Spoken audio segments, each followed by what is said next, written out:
Hola a todas las personas que están aquí conectadas oyendo esta charla.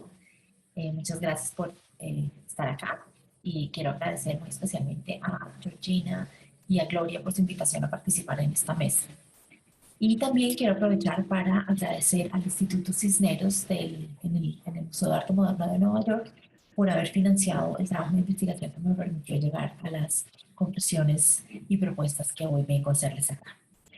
El día de hoy quiero conversar con ustedes y contarles acerca de una artista uruguaya llamada María Freire y su incursión en lo que he llamado una estética industrialista y las implicaciones que esto tiene para la idea de los estereotipos de la mujer.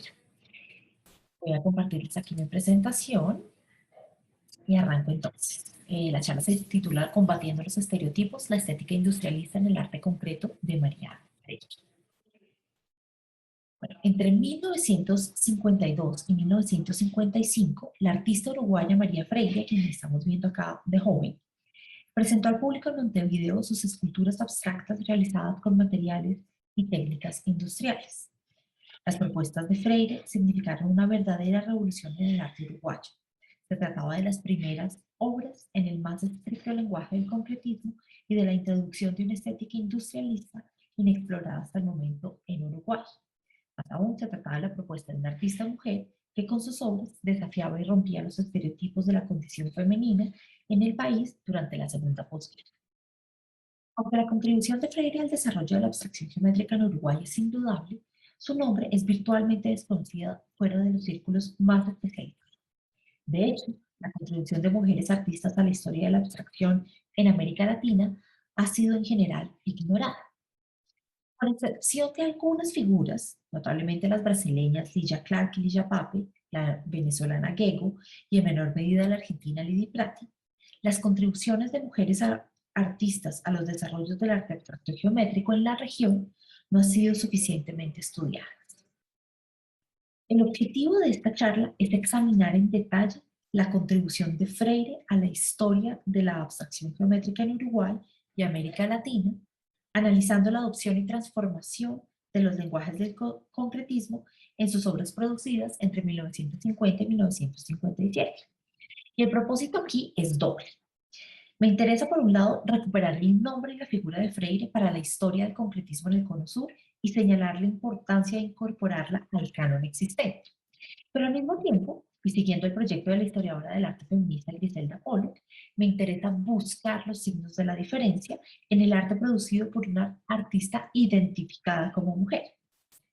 Y aquí resulta una lectura diferenciada de este canon que reconoce la voz de sujetos, mujeres, y las implicaciones que esto tiene en su arte.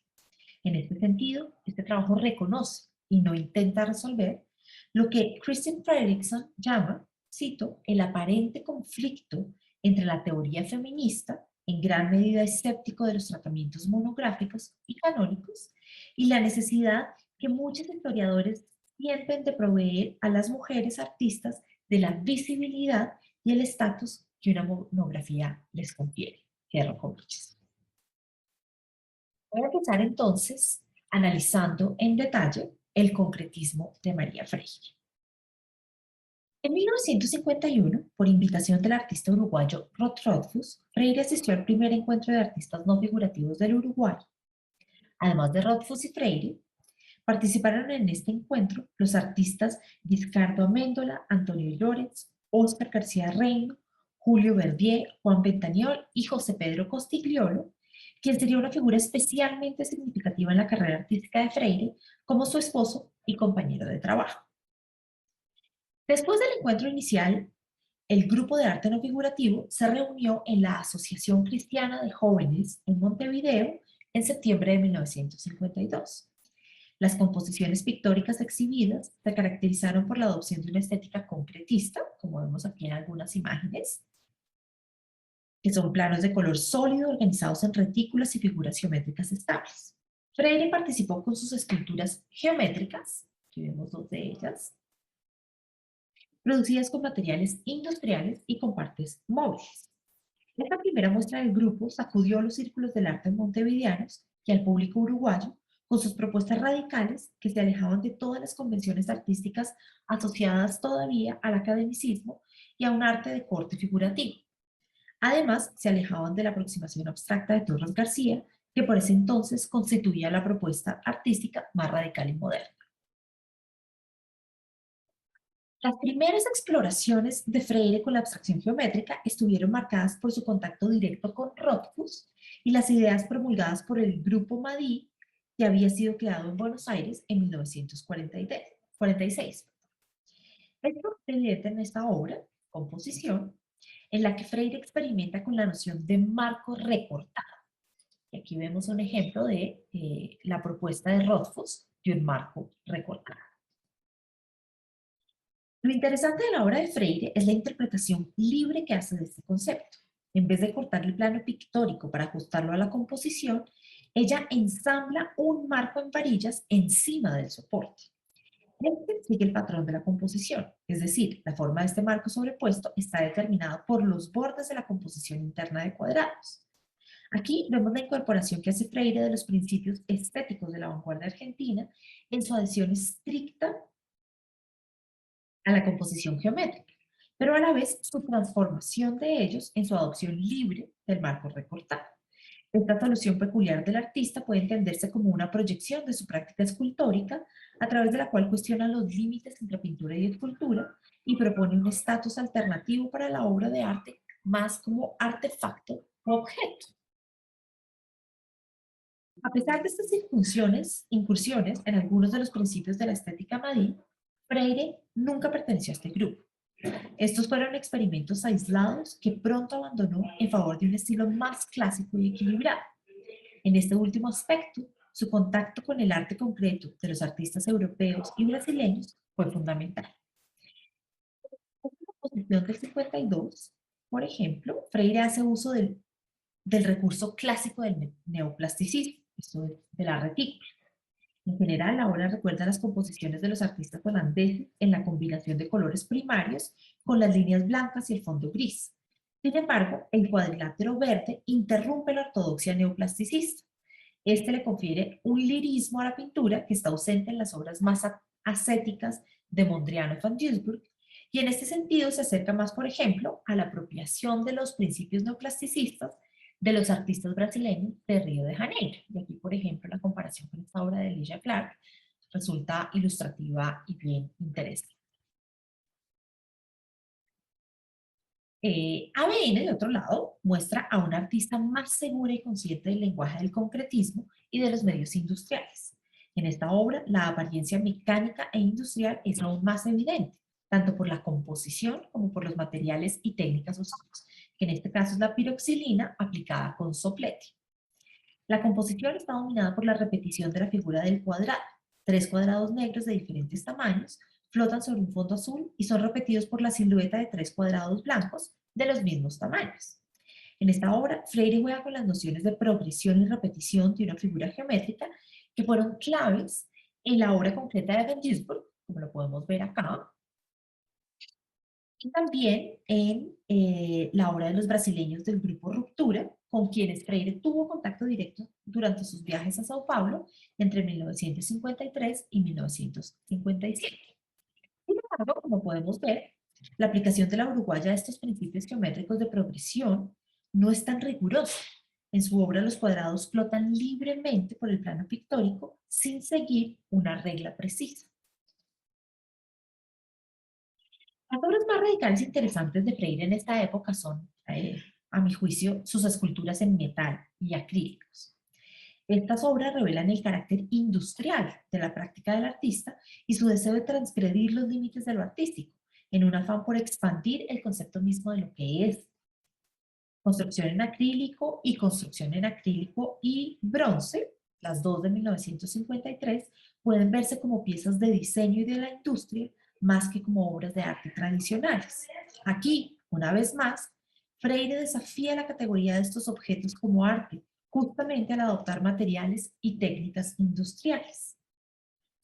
En construcción en acrílico, tres figuras triangulares en lámina de acrílico se unen para crear una configuración peculiar. La base son dos triángulos huecos que se entrecruzan en uno de sus lados. El tercer triángulo atraviesa horizontalmente los otros dos y a diferencia de ellos es una figura sólida, sin hueco en su interior.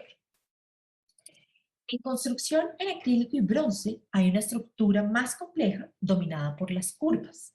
Una varilla de bronce se curva en una intricada forma y es atravesada por dos láminas de acrílico transparente que se curvan a su vez en direcciones contrarias. En ambas esculturas, Freire juega con el espacio vacío de la escultura y la transparencia del material como elementos centrales de la obra. Es decir, el material y sus propiedades son parte fundamental de la pieza. Ahora voy a pasar a discutir las implicaciones que tiene esta estética industrialista de Freire en el contexto del Uruguay de la segunda posguerra. Es familiar la historia de la relación entre el concretismo y los procesos de modernización e industrialización que experimentaron diferentes naciones latinoamericanas en el periodo de la segunda posguerra. Durante las décadas del 40 al 60, diversos gobiernos de América Latina empujaron agendas progresistas y reforzaron los impulsos modernizadores a través de reformas sociales, económicas y políticas, pero sobre todo a través del crecimiento del sector industrial. La abstracción geométrica era vista en el campo cultural como el complemento perfecto de dichos impulsos modernizadores. En su uso de una estética racional, estructurada y aparentemente mecánica, los lenguajes del concretismo y el constructivismo encarnaban los principios del producto industrial. En este sentido, el arte concreto se convirtió en una herramienta para la educación visual de las nuevas naciones modernas e industrializadas de América Latina. Más aún, este lenguaje se convirtió en símbolo y reflejo de los impulsos modernizadores de dichas naciones y señaló claramente el camino a seguir.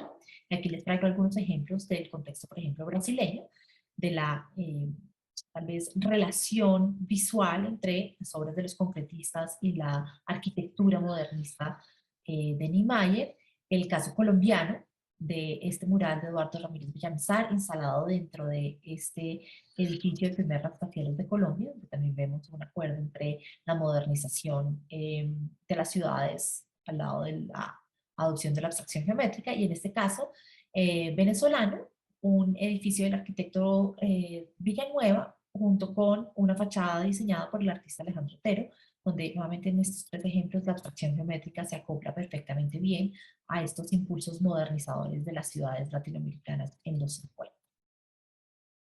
La estética industrialista de Freire se inserta justamente en este contexto. Dicha estética está enmarcada en los principios del concretismo, pero sobre todo en el uso de materiales y técnicas industriales. Freire utilizó la piroxilina, un esmalte comercial utilizado para los aviones y automóviles, aplicada con soplete, y esta le confiere a la obra un carácter impersonal y mecánico, donde todo rastro de la mano del artista desaparece. Para sus esculturas, Freire utilizó acrílicos y hierro chapado, materiales de proveniencia claramente industrial. Más aún, para producir, perdón, para producir estas piezas, Freire llevaba las maquetas de estas esculturas a la fábrica Kraft y Mesa, para que los ingenieros que trabajaban allí le ayudaran a ejecutar las versiones finales en chapa esmaltada y acrílico. Esta fábrica se especializaba en la producción de menaje de cocina, pero en 1952 incursionó en la fabricación de neveras o frigoríficos, para las cuales usaba chapa esmaltada y acrílicos en su interior. Al parecer, Kraft y Mesa era una de las fábricas más reconocidas y con mejor tecnología del Uruguay en los 50 y contaba con ingenieros especializados en el manejo de dichos materiales. Freire recuerda especialmente su trabajo con el ingeniero Echanix, con quien discutía los diseños de sus esculturas para producirlos en la maquinaria de la fábrica. No es fortuito que Freire incursionara en la estética industrialista precisamente en la década del 50, pues los años entre 1945 y 1956 han sido identificados como la época de oro de la industrialización en Uruguay. El periodo que siguió a la Segunda Guerra Mundial vio un fuerte crecimiento industrial en este país con un fortalecimiento de las industrias no tradicionales. Según Silvana Brigades, y cito aquí, un indicador del incremento de las industrias no tradicionales en la economía nacional es el aumento de la mano de obra que tuvo la rama industrial de los metales y sus productos. Cierro la cita. La incorporación de nuevas tecnologías también tuvo un peso significativo en esta fuerte etapa de desarrollo industrial. Aquí simplemente para pues, mostrar como un ejemplo de esa ciudad uruguaya en los años 50 moderna. De este modo, el concretismo de Freire y su estética industrialista son a la vez resultado y reflejo de los procesos de industrialización que experimentó el Uruguay a lo largo de la década del 50. Las pinturas y esculturas de Freire del 50 al 57 no habrían sido posibles sin este incremento del desarrollo industrial y el fortalecimiento en particular de la industria de los metales. Pero al mismo tiempo, estas obras se convirtieron en reflejo y testimonio de este contexto. En esta medida, la obra de Freire se inserta en el proyecto general del concretismo del que participaron sus colegas varones en Uruguay, Argentina y Brasil. Sin embargo, la identificación de Freire como artista mujer trabajando con materiales y técnicas industriales pone en crisis esta lectura y revela diferencias sustanciales. Al adoptar una estética industrialista, podemos leer en Freire una actitud de desafío a los estereotipos de lo femenino, que en la época estaba muy alejado de la esfera del trabajo industrial. Con esto, Freire se unió a la lucha ideológica del feminismo al sugerir la posibilidad de un nuevo ideal de mujer, y con ello fracturó la hegemonía patriarcal de este lenguaje, revistiéndolo de un nuevo sentido. Me voy a ocupar aquí entonces de eh, esta interpretación de las obras de Freire como un combate en contra de los estereotipos femeninos. Freire nunca se identificó a sí misma como una artista feminista. De hecho, su arte está lejos de cualquier exploración de temáticas asociadas a la mujer, lo femenino o el feminismo. Sin embargo, como lo recuerda Andrea Junta, y cito, como historiadores del arte podemos analizar las obras de todos los artistas desde una perspectiva de género y encontrar en ellas programas identificables con las agendas del feminismo, cierro comillas.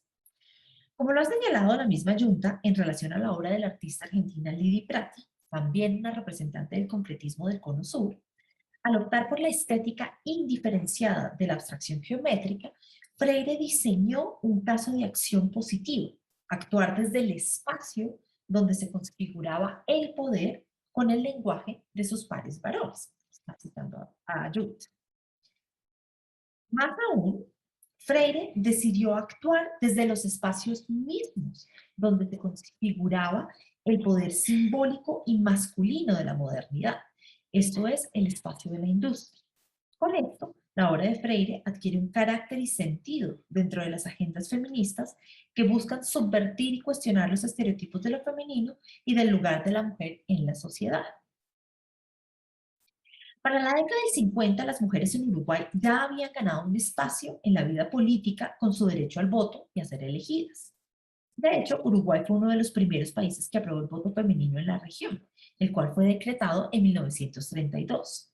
Sin embargo, este logro se vio opacado por el golpe de Estado del 33, por lo que el sufragio femenino quedó postergado hasta 1938, cuando las mujeres votaron por primera vez. En las siguientes elecciones del 42 fueron elegidas las primeras legisladoras de la historia de Uruguay y gracias en parte a sus esfuerzos se aprobó la Ley de Derechos Civiles de la Mujer en 1946. Estos logros tempranos llevaron a la idea de la perfecta igualdad entre varones y mujeres en la Uruguay de los años 50. Sin embargo, como ha explicado Graciela Saprissa, esta supuesta igualdad de los sexos es un mito. En palabras de la autora feminista, con la Ley de Derechos Civiles de la Mujer en 1946, cito, se cerró una etapa. También a partir de allí comenzó a operar el mito de la igualdad entre hombres y mujeres en el Uruguay, junto al otro mito, el del país como una Arcadia feliz, excepción en el contexto latinoamericano, que la crisis manifiesta a partir de los 60 empezó a desmontar. Cierro la cita. La realidad es que durante los años 50, la participación de las mujeres en la vida pública en Uruguay seguía siendo mínima. Hasta 1973, la representación femenina en cargos parlamentarios llegó escasamente al 3%. En cuanto a las mujeres como fuerza de trabajo, aunque ya habían iniciado lentamente a trabajar fuera del hogar, estos esfuerzos se vieron frenados y cuestionados. Como explica Asunción Labrín, la ambivalencia hacia el trabajo de la mujer se nutría de las actitudes culturales fuertemente afianzadas que definían el hogar como el espacio preferido para las mujeres. El trabajo en las fábricas podía erosionar la moral y la salud de las mujeres y en últimas amenazar la familia y la nación al causar una caída en la fertilidad. Cierro aquí la cita de Abril. Lo que evidencia esta escasa representación femenina en el ámbito político y laboral es la pervivencia de los estereotipos de lo femenino, la casa como el lugar privilegiado de la mujer y el rol de cuidadora como su función social primordial. La Laura de Giorgi ratifica este punto en sus estudios sobre la participación de las mujeres dentro del Partido Comunista Uruguayo. Allí explica que, cito, las trabajadoras eran fundamentalmente aquellas que, en el marco del proceso industrializador, habían abandonado el hogar, renunciando al clásico empleo de empleadas domésticas y se habían transformado en fabriqueras, un término despectivo para referirse a la mujer que trabajaba en la industria. Cierro aquí la cita. En general, la mujer no había ingresado al mundo del trabajo en términos legítimos, y menos aún en el trabajo industrial. Según De Giorgi, después de las elecciones de 1946 y durante los años 50, la categoría mujer significaría mucho más madre y esposa que ciudadana o militante o incluso trabajadora. Estos son justamente los estereotipos que combate Freire en sus obras de la década del 50. Al incursionar en una estética industrialista, la artista fractura, pone en crisis, cuestiona y subvierte las expectativas de lo femenino. El uso de materiales y técnicas industriales en sus pinturas y esculturas simboliza la entrada de la mujer en un espacio codificado tradicionalmente como masculino, esto es, la fábrica y el trabajo industrial.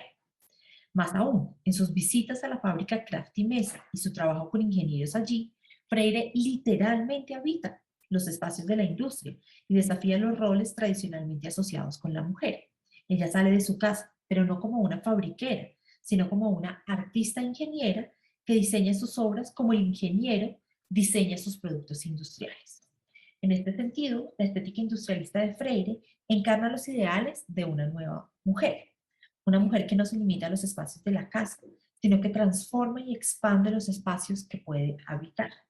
Significativamente, esta mujer es agente y no mera espectadora o consumidora en la transformación de la vida moderna, representada aquí en el producto industrial. Freire se comporta no como la mujer tradicional que consume los productos de la industria, la nevera, la aspiradora, la lavadora, sino que produce, crea algo nuevo con los materiales y técnicas de esa industria y en este respecto participa activamente en la configuración de un nuevo espacio de modernidad femenina. De este modo, Freire opera un tipo de radicalidad diferente en sus obras. Aunque el lenguaje concretista e industrial del artista no propone explícitamente una agenda política o feminista, ella se inserta dentro del espacio donde se configuraba el poder, al habitar y crear desde los espacios de la industria codificados como masculinos. Ya no se trata aquí de la radicalidad propuesta por Junta y Cecilia Fajardo Gil en su emblemática exposición Radical Women, centrada en el cuerpo político. La radicalidad de las obras de Freire se encuentra no en su presentación del cuerpo femenino como escenario simbólico y literal de luchas políticas, sino en su adopción del lenguaje masculino, el concretismo, y la apropiación de espacios cerrados a la mujer en la época, la industria. Con esto, Freire propone una noción del cuerpo femenino diferencial. Su trabajo con materiales como el soplete o la chapa de hierro implica un uso del cuerpo que no era visto como femenino. Más aún, ella pone su cuerpo literalmente en espacios no femeninos al visitar y entrar en el espacio de las fábricas para producir sus obras. Así, en el cuerpo femenino de esta artista uruguaya, el lenguaje industrial del concretismo adquiere una agenda política y feminista al subvertir las expectativas y estereotipos de la mujer. El concretismo de Freire se convierte así en un lenguaje radical en el Uruguay de la posguerra al proponer un nuevo ideal de mujer que trasciende los espacios reservados para ella y transita libremente por los espacios de la modernidad. Muchas gracias.